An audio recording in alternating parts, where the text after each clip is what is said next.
Pondering my next move, staring at my track list, hope I ain't miss my window.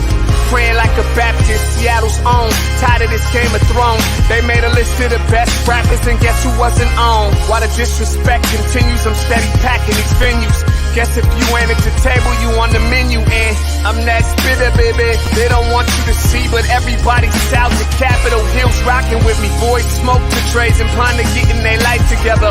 I'm comfortable with my role, so I'm like, whatever. I ain't got a job, but I work hard. And you don't work hard, but you got a job. The irony is I'm judged while you feel the applause.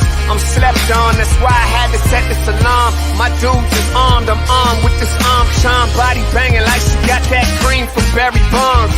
Yeah. I did it for the city, I did it for the love, I did it for the people, I did it for us. X-ray season is here, a real hitter with a mic, I'm everything that they fear. With that, hood ain't the same, I was all on their ass, I'm level-headed. So yo, my dudes love when I spaz, and I'm so over Seattle's passive-aggressive attitude. They don't call you back, what they really saying is F you. While I'm from the same place, I move at a different pace.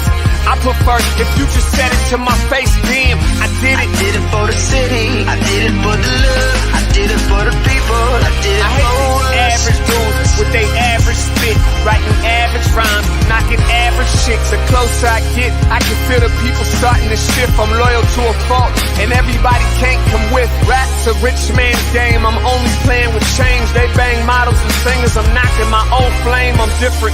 The crowd, I move with the chosen few. Black thoughts, I could be the front man for the roots. No diamonds and gold, I'm on my sticks and stones. If we can see your panty line, you should have on a thong. My team is strong, through this fire we forged a bond. And they already know what it is when I get on. To the hearse, party like it's December 31st. When I'm on my deathbed, I probably cracking my nurse. You ain't got the bars to compete. I'm a verbal athlete, deflating these boys so they say that I cheat. Damn, I did it. I did it for the city, I did it for the love, I did it for the people, I did it for us.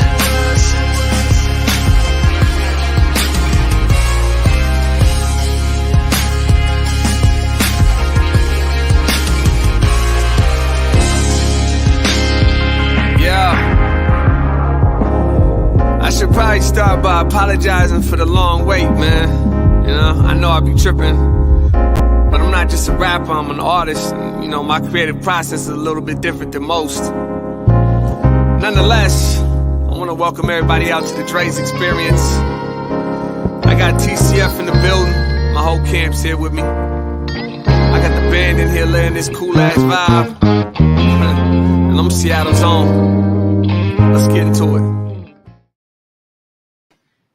Grand Rising, everybody. Good morning to you out there. Welcome to the Morning Update Show. I'm your co-host, Trey Holiday, and we want to welcome you right here on this terrific Tuesday. We got a great show lined up for you, and I'm so excited because I'm back in the building with my co-host with the most, Big O. My guy, what's up? Treyana, happy Tuesday to you. Yeah, happy Tuesday, my friend. How are you? It's good. It's good to be back in the Black Media Matter studio next to you. Oh, absolutely. And I gotta say, you're looking mighty fine with all that amazing Converge gear on, my friend. Hello. Can I get a solo, Mr. Director? Mm-hmm. Mm-hmm. Big shout out to Cuddy, to Curtis Delgado II over Filthy Clothing, man. He's keeping me geared up over here. Actually, he did a bunch of samples of different things. We got a whole lot of gear coming in. So excited for that. I'm excited too. Also excited for a big show here today. We talking about money, and we talking about money for businesses here in Seattle, and we're talking about deadlines. We got the big dogs from the Office of Economic Development in the house today. We got Marca McIntyre, who is the interim director over there. And we also got Ken Takahashi. Man, and this is an interesting title, Director of Commercial Affordability. Hey, there we go. There we go. Yeah, they're both in the building today. And we're talking about this program here. This is the Capital Access Program. The deadline is the 8th, and we want to make sure and get the word out to businesses out there. $8 million. You know what I'm saying? Low interest loans out there help to get Seattle back on its feet. This is going to be exciting. All right, let me dive right into it. Actually, I'm taking an early leave for you today. We're actually got a production going at Mohai today and 2 tonight. So Let me get this show on the road. Good morning, everybody. Welcome to the Morning Update Show. I want to remind you that right now is the perfect opportunity for you to tag and share the stream. Go ahead and tag and share the stream with people you feel would appreciate culturally relevant news and information emanating from right here in the Emerald City. Want to give a big shout out to our partners over at KBCS 91.3 over at Bellevue College and the South Seattle Emerald. Remind everybody that you can listen to the Morning Update Show and all the Converge Media shows anywhere that you listen to your favorite podcast. We got SoundCloud going in over there on the link, but you can also check us out on Google, Spotify, iTunes, anywhere that you listen to your favorite podcast. Here for us, man, here for us. The campaign continues. Hereforuswhy.org. Culturally relevant and curated information. People in our community that are still vaccine hesitant or want vaccine resources, everything else. We got that link there in the comments, and we know the hesitant. Actually, there is some good news from the state side of things, is that there's been a bump since this campaign started. It's been a bump of people, I think, finding relevant information and maybe deciding that they want to get the vaccine. And speaking of that, we got an overlay, a clip. We got something here. Tonight is the big night. It's Community Voices, 6:30 p.m. Community Voices. There it is. Man, a very special panel here. It's moderated by Besa Gordon. We got an esteemed panel, and we're talking about vaccine hesitancy from a Black perspective. You know what? I love this because we've been talking about it ever since COVID dropped. I mean, that was literally why we were like, we need to start the Morning Update Show, was to really, help with all the resource information that was coming out. It was a lot. So I love the fact that we have continued on this message. Not just hereforuswhy.org and being able to promote that, but the fact that we are producing something tonight with the amazing Besa Gordon moderating this panel. I'm excited. Yeah, Besa's going to bring the fire as usual. All right, these guys are in the building, but this is part of the show right here. We got to put this up, man. This is the Capital Access Programs. There it is. Salman's put the link in the comments so you guys can be all ready for when these guys come on set and talk about it. Capital Access Program, business out there, small business. These loans are out there. We're going to get more information about that. And moving along, the For Culture, stay ready with that bag. Yeah. Project grants. This deadline is getting close. For Culture was so gracious with this long open period for this grant right here. It closes April 20th. It's been open for a while. We want to encourage those creatives out there, take advantage of For Culture's grant program. Yeah, I mean, they're talking about arts preservation and heritage projects. And so if you know of anybody or you yourself, again, I want to make this clear. You do not have to be an established artist to take advantage of this grant. If you are inspired by all the things happening around you, all of these changes, and you want to do something about it around arts or preservation or heritage, man, check out this grant. And of course, for you that are established artists, this is out there for you as well. Thank you, For Culture, for being in the bag. Yeah, they keep the bag open. This is a quick shout out I wanted to give over from our partners at the South Seattle Emerald. Man, Norlux Candles. Have you been over there? This is over in Belltown. This is Kalina Bruce. We got the link there in the comments. I was there on opening day, and you can bring this down. You know the name of the candle I bought? Which one? Big Lit Energy. Oh, of course.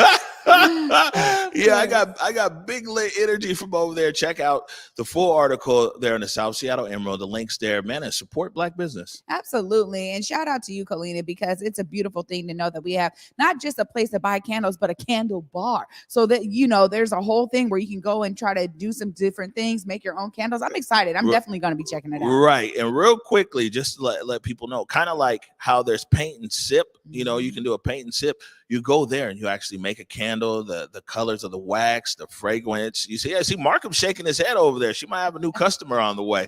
You know what I'm saying? But yeah, real dope spot. Okay. So I wanted to get to this. This was a real special moment. You happened to be there. This is last Friday, huh? Yeah. Last Friday on Union in the Central District, on East Union. They'll tell you I'm from East Union in the Central District at the Link Project. Melvin Freeman goes by the Fly Blind Guy. And Melvin Freeman started losing his sight years ago, maybe 7-8 years ago, and he's now legally blind. But he opened his exhibit, Out of Focus, the art of sampling. And we were there for this very special moment in the Central District. My name is Melvin Freeman. Y'all know me as the Fly Blind Guy, and welcome to Out of Focus 2, the art of sampling.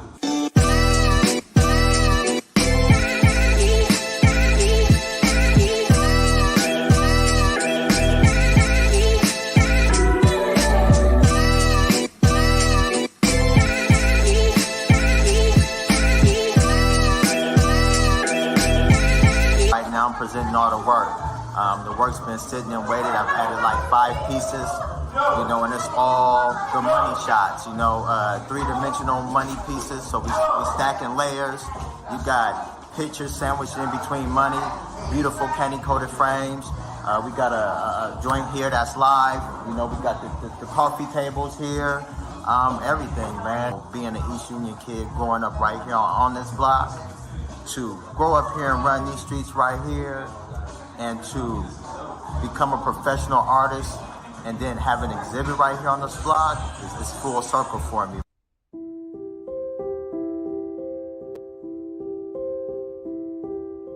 This exhibit is dedicated to my mother Doris, and it's dedicated to my brother Adi, who's no longer here with us. I lost Adi in July, and that was hard for me, but here I am pushing through. He's with me here tonight in spirit. We from East Union, so we rocking for I.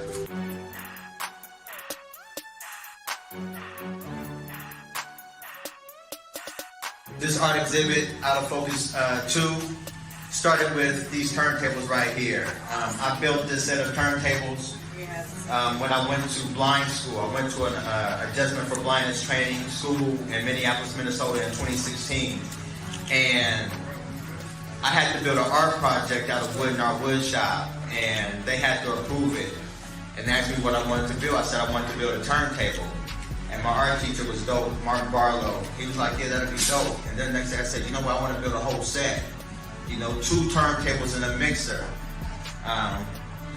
Because music's always been my thing. So he gave it a go. First of all, check this out. I was blindfolded in school every day from 8 in the morning to 4:30. So when I started building this, I had to walk to the record store blindfolded, go in there and measure the turntables with a click ruler blindfolded. Some days I was allowed to take them off. When I had to go buy the wood, I had to go buy it blindfolded. I cut the wood, blindfolded, everything blindfolded. I used bandsaw, table saw, compound miter saw. I had to sand a lot of shit by hand. It was just like a beautiful learning experience. It took me 6.5 months. So fast forward, these are the turntables. I bring them home and I said, well, what am I gonna do with them? How am I gonna exhibit them? So I had to create a body of work to support the turntables, and that is the body that you see on the wall. It started with the Eric B. and Rakim paid in full piece. One night I couldn't sleep and I came up with this idea. I seen $1 gold bill and I was like, damn, how can I layer the Eric B. and Rakim album cover with the gold money in the backdrop? So I had this idea. I went and got a picture printed, brought it home, and fucked it up the first time. Played with it a couple of times and got it done around the 4th time kind of perfect. 2 of the pieces went to Eric B. and Rakim. So from there, I thought it looked really, really dope, so I just started, it just kind of mushroomed and just kind of blew out of proportion, and that's how you have all these pieces.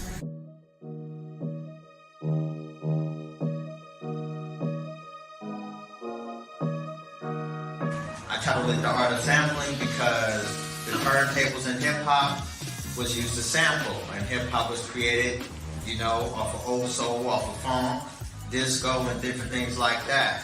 So what I literally did was sample some of my favorite album covers from hip-hop and layered them with money. The money represents the currency of our people, the currency of our culture, what we're worth. You know what I'm saying? We control all this shit. We dictate what's hot. From the fashion, to the sound, to the aesthetic of life, damn near. You know what I'm saying? Like, we are the ones that create what's hot. I'm humbled and I'm appreciative of all of this because everybody got something to do. So I just want to thank you guys for your time. Feel free to shop around, eat some desserts, buy some shirts, buy some art, and when you leave, tell a friend to tell a friend. You ain't gonna see no shit like this again. You know what I mean? Not from a blind cat. You know what I mean?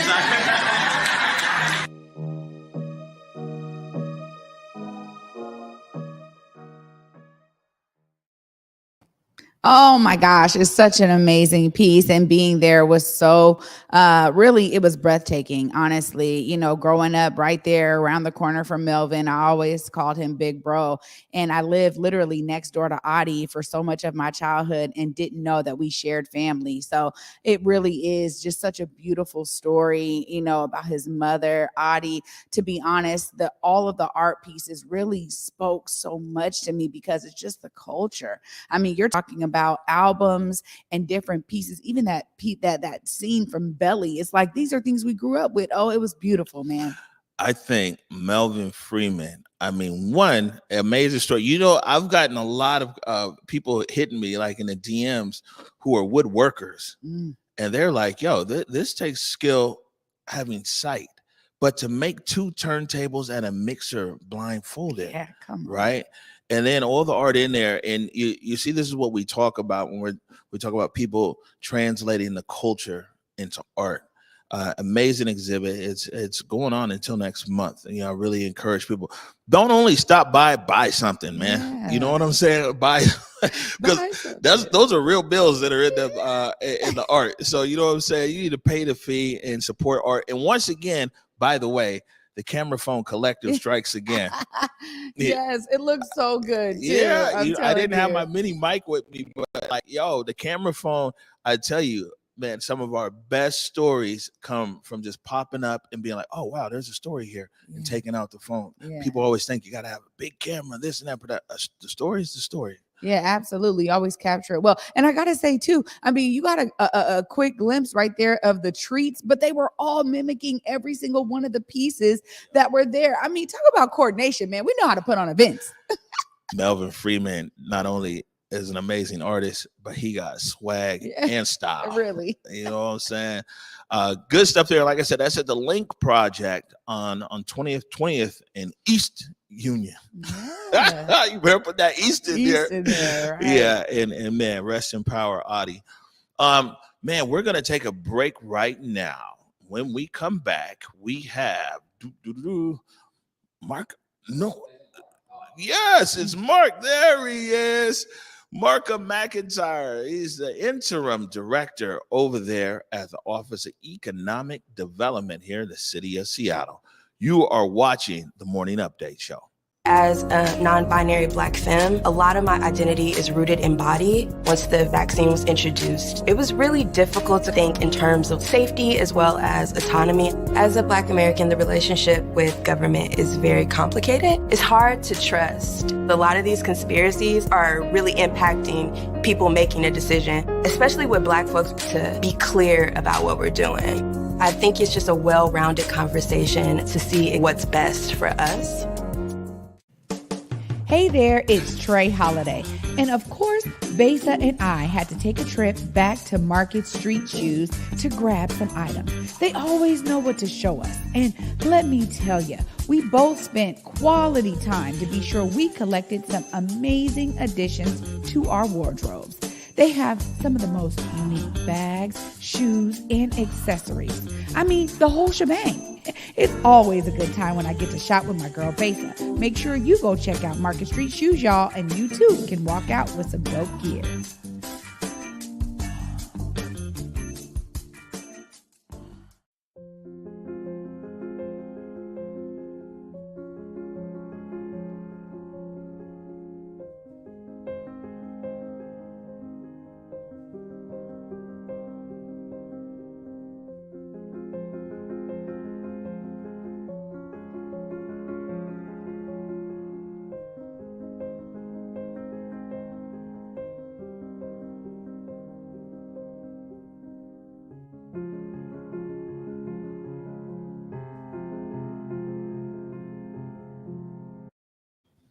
All right, welcome back to the morning update show.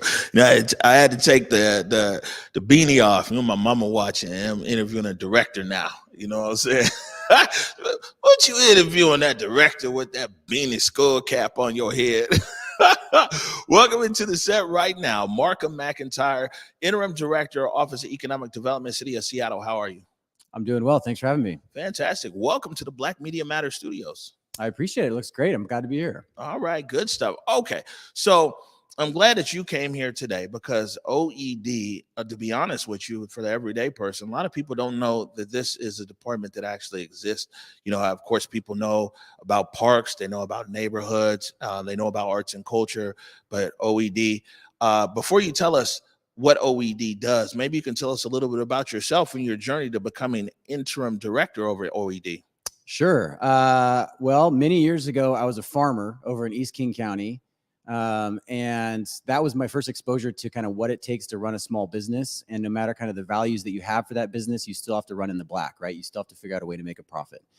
And from there, I worked on some local policy to help support local agriculture, quickly moved over to DC and worked for then Congressman Jay Inslee.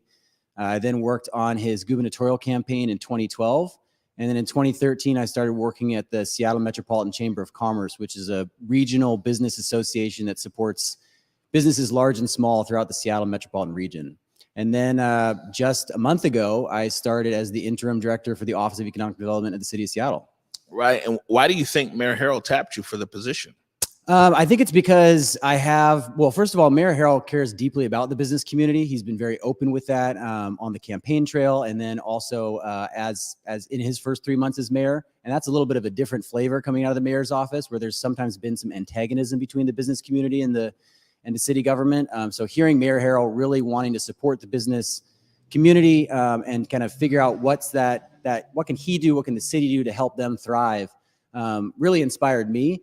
I think his talk about kind of one Seattle and us all being in this together and wanting to create a Seattle that's welcoming, where people feel like they belong, is something that the business community also wants. So me coming from the chamber and having those business relationships, being able to leverage those and make sure that we're asking the businesses to help the city, but also figuring out what they need to succeed is why he wanted me in this spot. All right. And I'm glad that you're here and your office is here. And especially when Mayor Harrell talks about one Seattle, I'll be honest with you, a lot of us in the Black community are skeptical because you know what I'm saying? It's usually one Seattle minus us, you know, and so we're closely watching Mayor Harrell on some key things in our community, and economic drivers is one of them. Maybe you can tell us a little bit more about what does OED do? Sure. And first of all, I think that having that eye on the mayor's office, having that eye on the city is good. We need that accountability throughout the public and through the different communities. So the Office of Economic Development, our main mission is to make sure that we're building an inclusive economy here in Seattle. That term gets thrown around a lot. And sometimes it feels like just another buzzword. So to me, what that means is an economy where everyone can fully participate. So whether that's somebody starting a business, they're probably going to need to get a bank loan. I think we know that right now that's not true for everybody. That's not true for every community. I think we want to make sure that people can advance in their careers and build wealth. I think we know that that's not true for everybody right now. And so part of our role as the Office of Economic Development is figuring out how do we create those pathways either for business owners or for workers to advance themselves and hopefully build wealth. I think that at the end of the day, when we're thinking about economic development, it's about building community and generational wealth across Seattle, particularly for communities that have been historically excluded from that opportunity.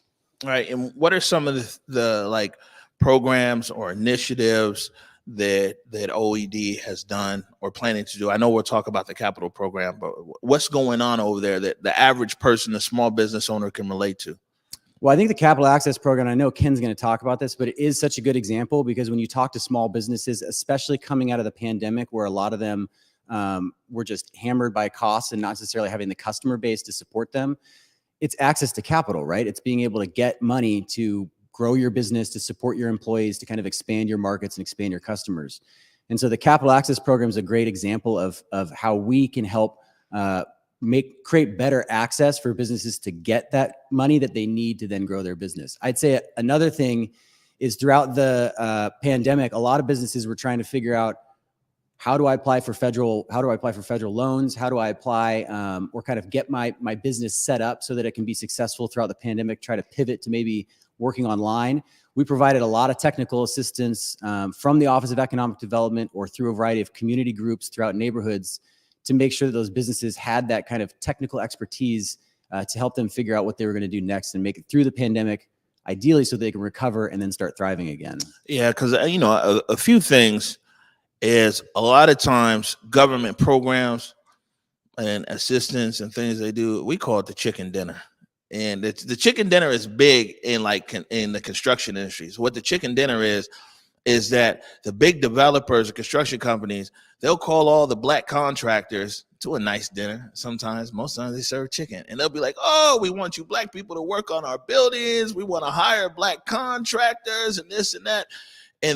But them knowing that the barrier to entry is so high for a solopreneur and everything else. And then they go back and be like, we invited all the black folks. We had a great chicken dinner. We gave them all the application. We did our best. And we've seen here, if we were to take construction, that industry, is that it's only when it's a high level of intentionality, when someone is like, oh, okay, well, hey, you know what? We understand you don't keep your insurance the whole year because, you're not getting bids. How can we get this for you? You know what I'm saying? You need bond, you need flaggers, you need X, Y, and Z. Without that level of intentionality, the best laid programs to get money into our community, it falls short. But then people are like, well, we tried to help the black folks. I think you're absolutely right. And like what I've seen with a lot of programs is there's no handoff at the end. And I think that's what you're describing, where you can go to a training or you can get some support through a program. And then at the end, there's no contract, there's no loan, there's nothing kind of on that back end. When I was at the chamber, because we work with a lot of large businesses, we saw it as an opportunity to make sure we're bringing them to the table from the get-go. So exactly what you're describing in construction, like what are those things that are necessary for a contractor to be successful with you? Let's put that on the table and then build a program to actually skill up those contractors and then have the construction company have a contract at the other end. And then we were working with CDFIs to make sure there was loan capital at the other end so that they can actually grow their business then to meet the need with that contractor. So the chamber's still running this. We're calling it Endeavor Northwest, or they're calling it Endeavor Northwest. And it's actually starting with the construction industry, because I think you're right. There's been a lot of chicken dinners there. So I'm excited to see what that does, because it's, instead of kind of just starting with the business and trying to skill them up, you're also starting with the folks who are going to have the contract at the other end and making sure that they're their table from the get-go. So that those opportunities actually exist. Once that person is skilled up, they can get to work. Right. And, just to be clear, for 2 years, going on 3 years, Converge, we've tried to get access to capital, tried to get loans, tried to get all these kind of things. And, it's rough out there, small business. All of our stuff's in order, on the back end, everything is there. Won't nobody lend nothing. So this is a good opportunity for me to thank our supporters out there, because you guys are the ones that have kept us on air over here. You guys have, kept it going.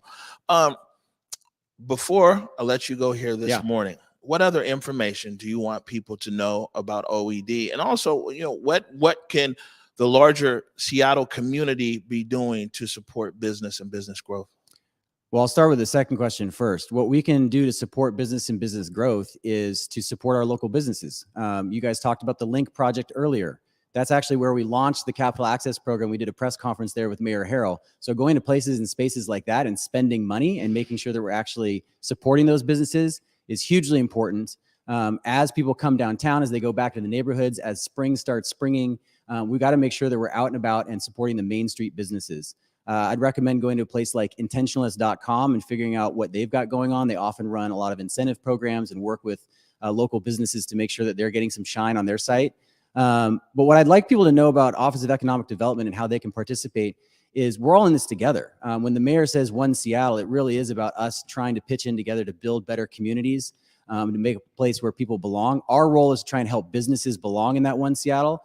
If you have ideas, please reach out to us. We're coming out of our pandemic work and trying to turn the corner from emergency leave for those businesses to helping them thrive. So if you've got needs as a business, or if you've got ideas for how to make businesses more successful, please come and share those with us. All right, good stuff. Director in the building. All Here we right, are. you're not gonna be a stranger. See, now, like, here's the thing: is you the big dog over there in that office. So we're keeping our eye on this office now, because you're talking about the thing is that in our community, it's been so many disappointments. Yep. Right. That people just stop. When you talk about holding people accountable, it's because after years of disappointments, people in our community are just like, man, they ain't gonna do nothing, no way. So we're super energized over here, because the economic gap in this city is something that's near and dear to us here at Converge, and bridging that gap is near and dear. So I hope that we can continue this conversation at a later date. Absolutely. I'd love to be back. All right. Marca McIntyre, the director, interim director over there at the Office of Economic Development. And next up after the break, there he is, Ken Takahashi, Director of Commercial Affordability. This is going to be interesting to talk about commercial affordability. And Trey Holiday is going to join the set. You're watching the Morning Update Show. Hey there, it's Trey Holiday.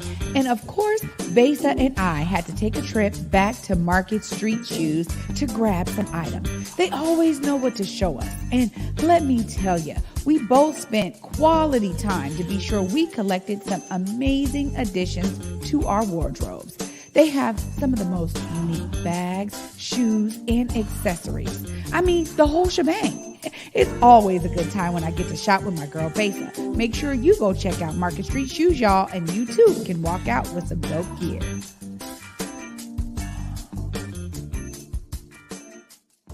When COVID first hit, I was very afraid. There was so much things that I had to keep inside because I didn't know where to place my feelings. Most of my information for COVID is from my own research. I'm a doctor in educational leadership, and when the FDA approved Pfizer, it helped me realize that the vaccination is healthy. We don't want to be left behind because we're not taking the vaccine, but we want to get as much information as possible so that we are putting ourselves in better hands and not at great risk.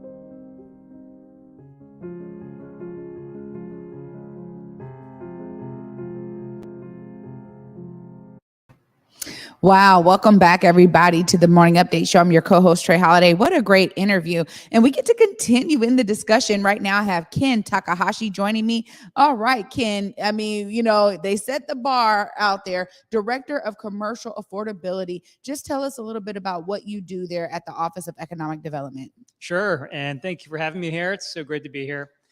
So at OED, what I do as Director of Commercial Affordability is to help businesses get equitable access to resources, whether it's financing or technical assistance, so that they can have the tools they need to be able to have an affordable place to do their business and to stay in Seattle. So it's both financing and technical assistance that I help. You know, it's so important because when we talk about technical assistance, the first thing I think of really is, you know, all the work that Communion had to do, right? Being given, you know, okay, the opportunity to occupy a shell. It took a lot to get it to where it is today. How do you guys ensure that you're connecting in that equitable way to businesses that need that assistance? That's actually a great example, and one that we helped out with. It started with, we had a business advocate that helped the business understand sort of the navigating through the permit system and help them get through that part of the process.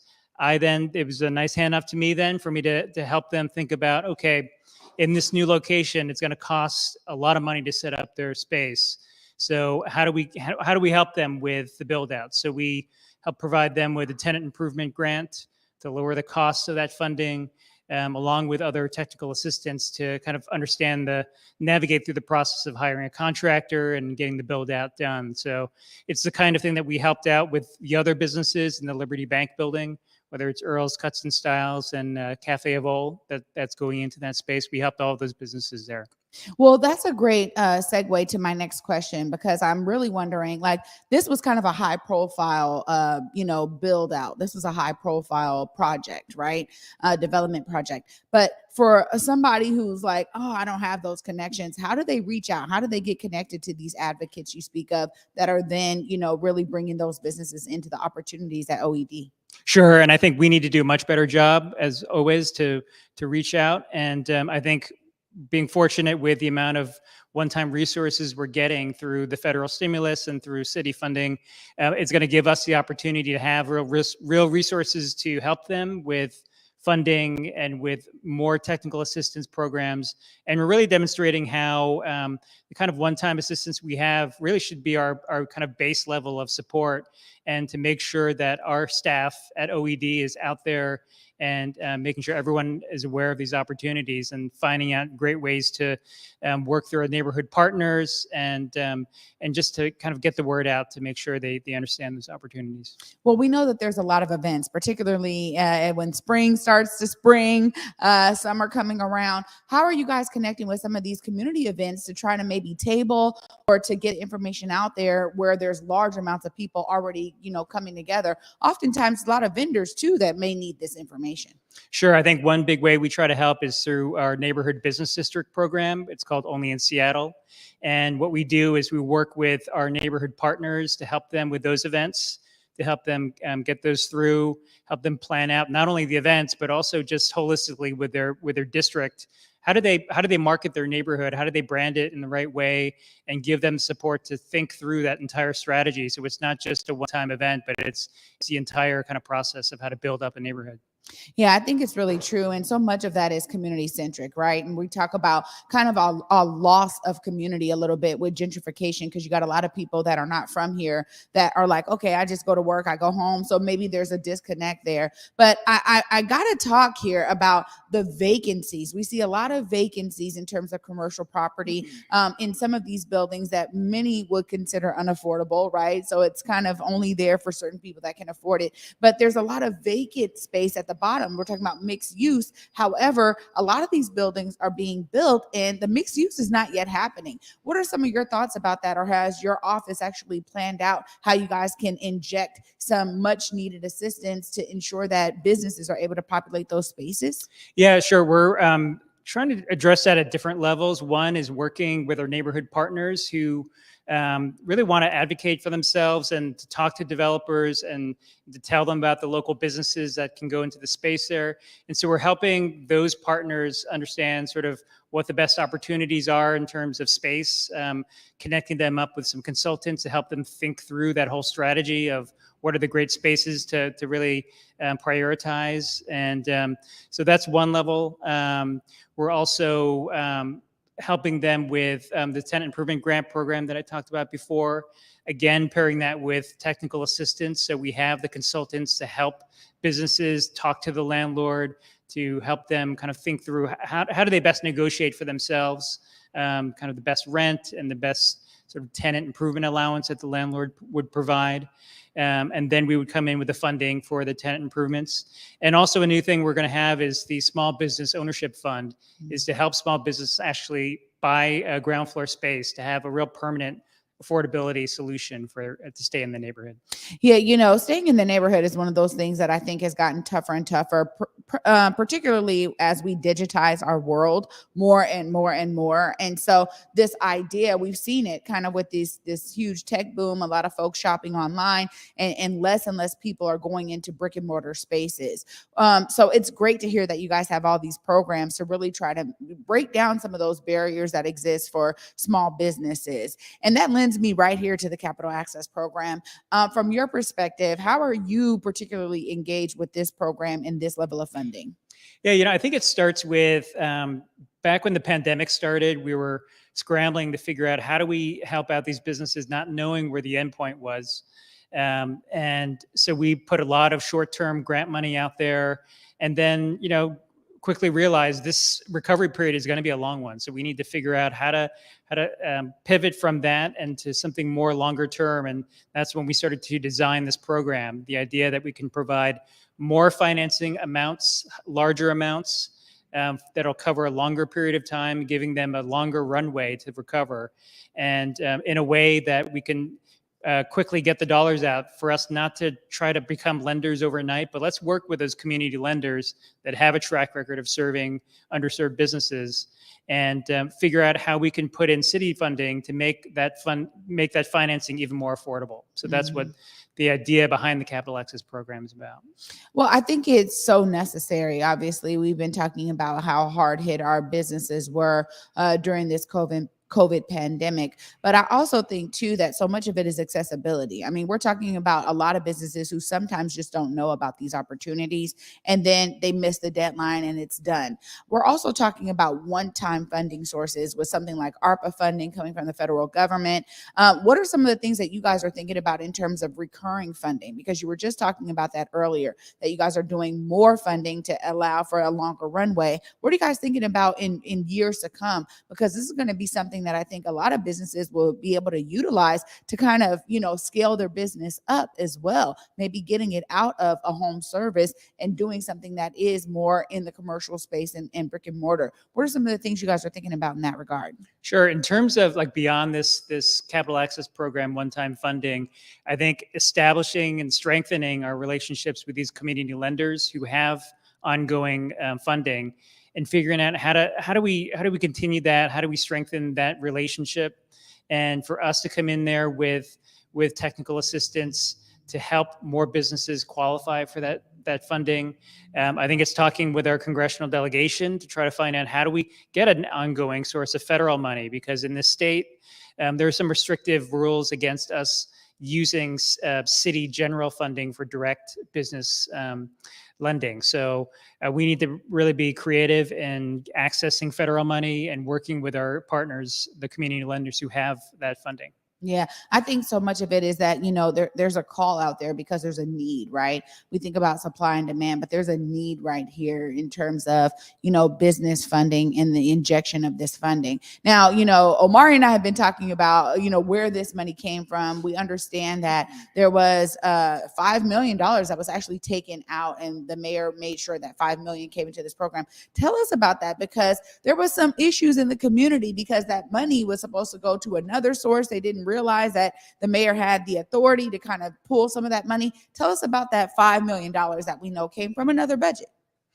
Yeah, I can't speak to sort of the behind the scenes, what happened before. All I can tell you is I worked directly with that task force, the ECI task force, and they were very much focused on how do we help these underserved businesses, the type of businesses that don't have access to that funding. How do we work with the right lenders? How do we make sure that we're setting up the outreach the right way, and to make a real commitment? And that's where the $5 million, it was so great to have that one-time money committed for this purpose. And we combine that with federal money as well to have that $8 million of funding. But we understand that it's one time, and we have to figure out how to make that an ongoing source for them. Well, the 8th is coming up pretty quickly. Tell us a bit about this application process, because again, I think that we see it's kind of first come, first serve kind of model. What are you guys doing to ensure that there really is an equitable approach, so that businesses that often miss out on funding sources like this are really getting the opportunity to sink their teeth into this money and have longevity for their businesses? Tell us a bit about that process. Sure. First, the application period is 30 days, ending on the 8th. And during that period, everyone has an equal shot at getting the funding. It's not first come, first serve. We're keeping the window open for the full 30 days. And after that, we're going to do the selection process for the city funding. And during the application period, we're providing them support. So first of all, the application itself is set up to be kind of low doc sort of approach. So we're not asking them to upload all their tax returns and everything at the same time. It's really just to get basic information to see if they qualify and to get the conversation started. So that's hopefully encouraging businesses, if they're eligible, to come out and apply. It only takes a few minutes to complete the application. And then Once we have that done, then we can see if the businesses still need some support, whether it's knowing that they're going to have to provide the documentation later. So can we connect them with some resources to help gather that information, and as well as connect them to other technical assistance that's even not specifically connected to the financing. So we're trying different ways to kind of make the application more accessible to businesses. And we're really trying hard in our outreach to make sure that businesses really hear about this. So we set up different webinars with language support to make sure businesses can learn about these opportunities. We're working with ethnic media to kind of get the word out there. We're working closely with our neighborhood partners who are the trusted advocates for these businesses to get the word out. So we're trying many different ways to make sure businesses hear about it and to encourage them to apply. And what does the selection process look like for these businesses? Is this another kind of group? Is it all internal with the city? Is it going to involve any kind of community partners? What does that process look like once you guys have all these applications in? Yeah, we have. We're going to be using a random selection process, and it's admittedly it's not the best solution, but it's the one that we feel like we have to use given there are certain legal restrictions on set-asides for the businesses that we know are underserved. So that's why, as I talked about before, doing what we can at the front end to make sure that all businesses hear about this and they have a fair shot at applying.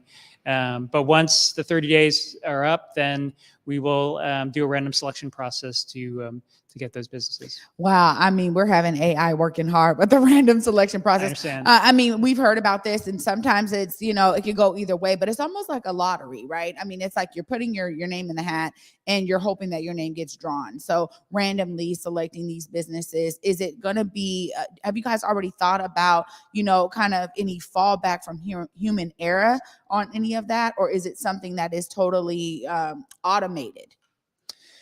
Well, I mean, it is going to be sort of automated in a sense, but I think what I would say is we do have a pretty good track record of in using that because of our outreach process. For example, in our grant programs, the majority of those grant recipients were BIPOC-owned businesses, and I think that shows that we really kind of do the right things in terms of doing the outreach, and we're able to get the right result, even though we have to work with these legal restrictions in the process. So that's why I'm confident. I think what we've done so far is setting the table to have a good process, a good result, even though I admit the random selection is not the ideal solution.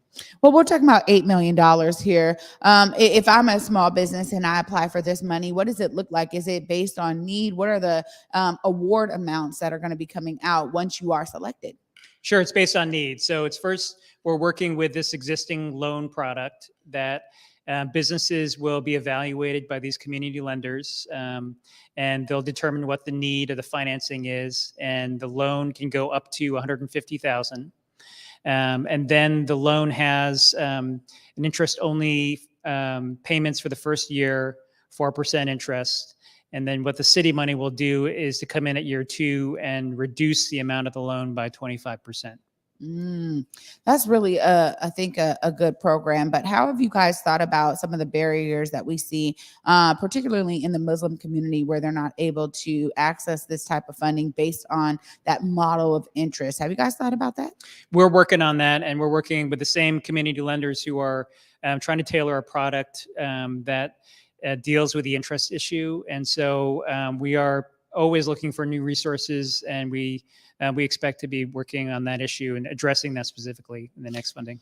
Well, I gotta say, this is really like heartfelt work, Ken. And for you, tell us a bit about you and how this is impacting you, because we're talking about really shaping the city with regard to businesses. And you're talking about commercial affordability. I mean, this is really one of those pathways that could create generational wealth, really is such a backbone of America's culture. How does it impact you when you think about the work that you're doing to now infuse businesses with much needed funding, but also, eliminating or maybe lowering some of the barriers that a lot of, disenfranchised businesses have faced because of other systemic oppressions? How does it feel for you knowing that you're able to do this kind of work? I think the kind of work that I do is at the end point is really rewarding when I see a business that often has difficulty accessing the resources. When I see them open up their restaurant, when I see them open up their business, it's really rewarding because it's tangible. It's not just some theoretical numbers on the page where something came out the right result. You really see them day one opening up something and really with these small business owners, this is their life. This is not just some cold sort of job where they clock in, clock out. So at work, it's really rewarding to be able to help them. And that drives me to come up with these solutions and to make sure that we can do everything we can to give them the best shot at having that first day of opening up. And then not only that first day, but how do we sustain that? How do we give them the tools that can help them stay there permanently and not get forced out? Yeah, getting forced out is a huge issue. And that's why I think any kind of metric like this, any initiative or program like this needs to be thinking about it long term. Love that this one-time funding can kind of be utilized to kind of jumpstart this. But so much of it is about, how to ensure that they are well-informed business owners so that they know about certain programs at the city to help sustain their business. So I'm glad that you guys are doing that as well on the back end. I mean, this is exciting. April 8th is coming up quickly. You can look right there and make sure that people know how they apply for the Capital Access Program. So we have the Capital Access Program site at OED. It describes the program, the key kind of issues that they can address with the financing. It has links to the application site, and it has contact information where they can get support to apply. So really encourage everyone who's eligible to apply. There's plenty of time, even though there's only a few days left, there's plenty of time to apply. So please do so and reach out to us if you need any assistance.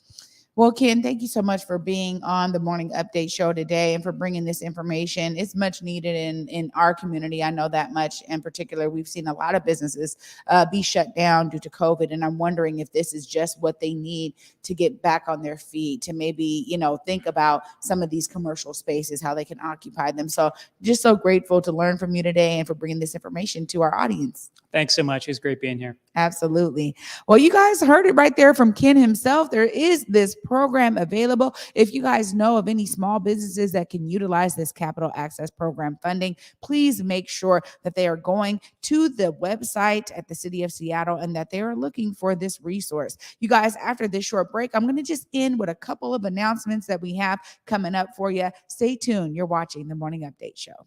When the pandemic hit, it did affect me. As a barber, I had my own personal reasons why I didn't get vaccinated. At the time, I didn't check the actual source. I thought the vaccine was developed too fast, but I was talking to a doctor and he was telling me more about the vaccine and what it can do to protect us and our family. I wanted to get back to that once was, right? I do feel safe knowing that I am vaccinated. I just hope what I'm saying is reaching into people's heads to know that this is the best decision for all of us.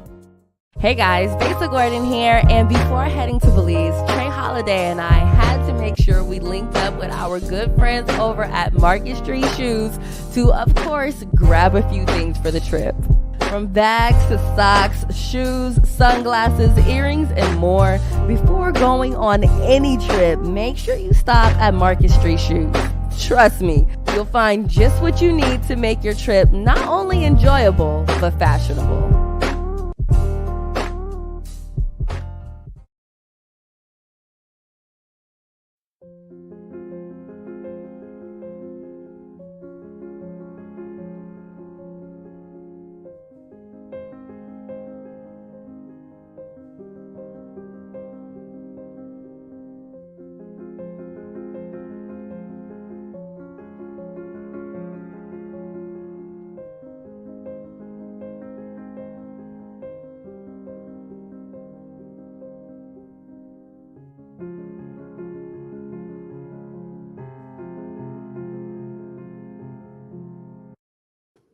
Welcome back, everybody, to the Morning Update Show. Thank you guys so much for watching today. What amazing interviews there with Markham and Ken. And honestly, it's such a needed program in the city of Seattle. And I really hope that other cities, I always say this, I hope that other cities are really paying attention to what the city of Seattle is doing to ensure that small businesses are getting the much needed funding they deserve. We talk about federal programming never really hitting communities. And it looks like Office of Economic Development is being very intentional about their efforts to ensure that this funding is hitting those communities and those business owners. So just a huge shout out to our guests today for Markham and Ken for joining us.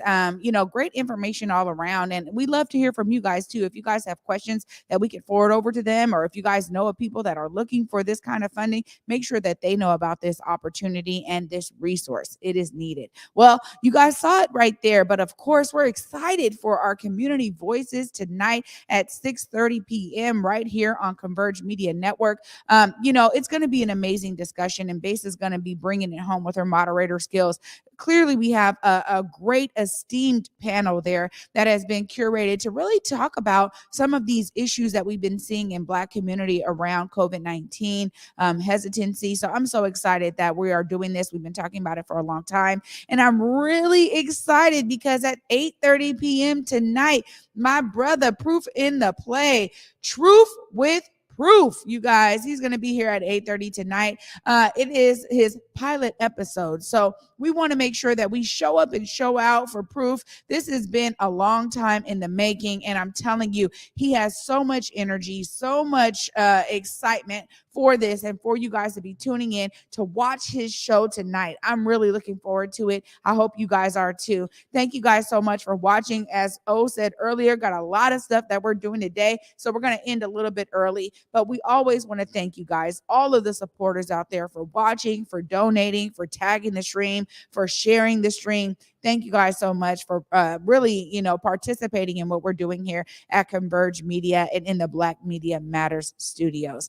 Now, for me, it's always a message to see yourself as a part of the solution. I think Markham and Ken have really given you guys another example of how to do that, even on your jobs and the jobs that you go after. Make sure that they're moving things forward in terms of progress. We need these types of funding sources in our communities. We need to be establishing a good relationship for small businesses within their communities. And I think funding is one way to do that. So I hope you guys were inspired by their stories and their interviews here today about what they're doing at the Office of Economic Development.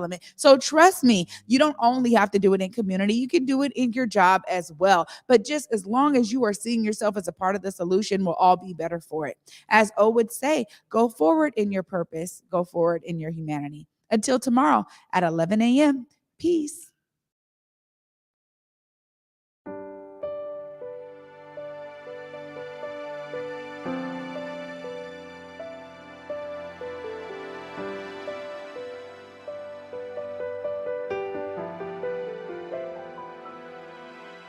What do I see through a lens of fear? 1,000 little steps to go. What do I fear after all these years? Lord knows I don't even know. I've been running on the edge of a sundial, sleeping in the shadow. I've been begging you to see me, then hiding beyond the unreachable. Looking out left on a right-hand turn, just trying to make a deal. A lazy shoes and love is a love that's earned. That's the kind of food that heals. I've been searching for the end of an era, waiting to be ready. The world is bigger than a moment. Be steady, that's how you can feel it's real. But I feel naked.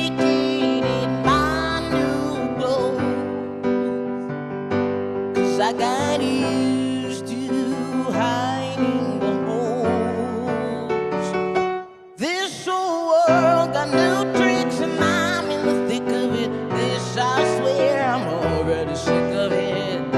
At least I found the antidote. Oh.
got